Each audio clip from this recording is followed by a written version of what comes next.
ఆయన అందరి జాతకాలు చెప్తారు.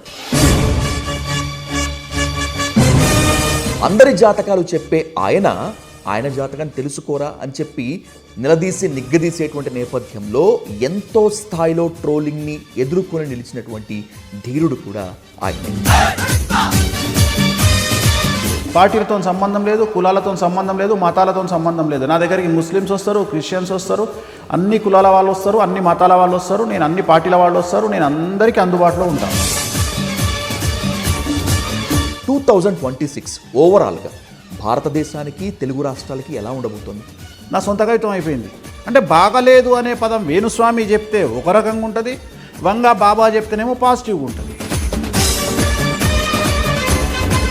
కొన్నేళ్లైనా కొంతకాలమైనా మీ నోటికి తాళం వేయాలని కొంతమంది చేసినటువంటి కాన్స్పిరసీలో భాగంగానే మహిళా కమిషను నోటీసులు మీరు వెళ్ళి వివరణ ఇవ్వటం, కనీసం ఆ కుట్రదారులు మీరు కనిపెట్టారా? ఎవరైనా ఏం జరుగుతుంది అనే కాన్స్పిరసీ సీక్రెట్లు తెలియనటువంటి పిచ్చిముండా కొడుకు కాదు కదా నేను.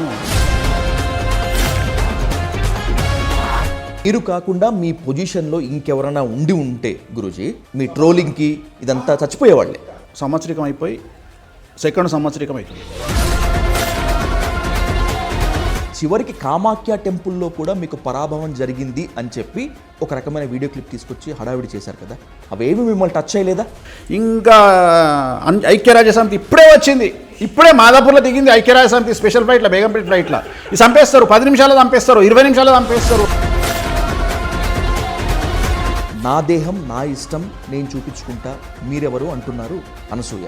కాదమ్మా ఇలా ఉండాలి పద్ధతిగా పొద్దుగ్గా అని చెప్పి అంటున్నారు ఇంకొంతమంది. ఇలా 2 వర్గాలుగా విడిపోయారు కదా. మహిళల వస్త్రధారణ గురించి మీరేం చెప్తారు? అసలు ఎలా ఉండాలి? అసలు నా ఇంట్లో నా బిడ్డ స్లీవ్లెస్ వేసుకొని తిరిగింది, పక్కింటోని బిడ్డ స్లీవ్లెస్ వేసుకొని తిరిగింది. నా బిడ్డ మీద ఏ కన్సర్న్ ఉందో పక్కింటోని బిడ్డ మీద కూడా నాకు అదే కన్సర్న్ ఉండాలి.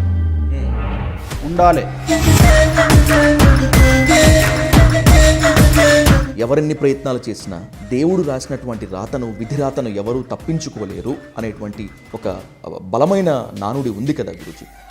అది నిజమైనప్పుడు మీ జ్యోతిష్యము ఎలా సఫలీకృతం అవుతాయి? అసలు ఇంకో 10 ఏళ్ళకో 20 ఏళ్ళకో హార్ట్ స్ట్రోకో బెయిన్ స్ట్రోకో వస్తుంది. ఏం చేస్తావు? బతికించమని చెప్పి హాస్పిటల్కి తీసుకువెళ్తాను. ఎందుకు తీసుకుపోతావు? దేవుడు రాసిండు, బెడ్ మీద వండబెట్టాలి కదా.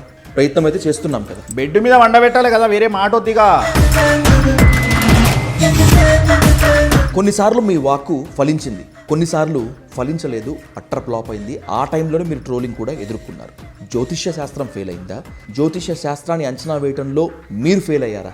మీకు పొద్దున్న లేస్తే 500 కార్లు ఉన్నటువంటి మినిస్టర్ తెలుసు, నాకు ఇంట్లో టీవీ చూసుకుంటూ ఏడుస్తున్నటువంటి మినిస్టర్ తెలుసు. తమిళనాడుకు సంబంధించినటువంటి ఒక సీఎం, ఎక్స్ సీఎం, నీ పదవి పోతుంది ఈ సంవత్సరము, ఈ నెలలో నీ పదవి పోతుంది అని నేను చెప్పినప్పుడు వాళ్ళ కొడుకు నా దగ్గరకు వచ్చి మీరు ఒక రెమెడీ చేయండి, నేను మీకు ఫార్చునర్ గిఫ్ట్ ఇస్తాను. మీరు చెప్పినటువంటి కొన్ని రెమెడీస్ చేయించుకున్న తరువాత మాత్రమే విజయ్ దేవరకొండకి రష్మిక చాలా దగ్గరయ్యింది అనేటువంటిది నాకున్న క్రెడిబుల్ సోర్స్. రాజ్ నిడిమోరు పెళ్లికి మీరు ఈషా ఫౌండేషన్కి వెళ్ళారటగా, నిజమేనా? 2026లో రేవంత్ రెడ్డి గారి జాతకం మీరు చెప్తే యాక్యురేట్గా ఉంటుంది కదా, ఎలా ఉంటుంది? ఇప్పుడు అల్టిమేట్గా 5 సంవత్సరాలు సీట్లో కూర్చున్న వ్యక్తి కూర్చుంటాడు. 2027లో చంద్రబాబు నాయుడు గారు రాష్ట్రపతి అవుతారని చెప్పి ఈ మధ్య నేషనల్ మీడియాలో ఒక రేంజ్లో చర్చ నడిచింది. రాష్ట్రపతి ఏంది? నినాకమన్నా కొన్ని ఛానల్స్ చూసిన ప్రధానమంత్రిని ఇస్తుంది. పవన్ కళ్యాణ్ రాబోయే రోజుల్లో ఆయన చీఫ్ మినిస్టర్ అయ్యే ఛాన్స్ ఉందా? సూపర్ ఉంది. ఒక బ్లాస్టింగ్ అండ్ సెన్సేషన్ న్యూసే ఇచ్చారు. పండగ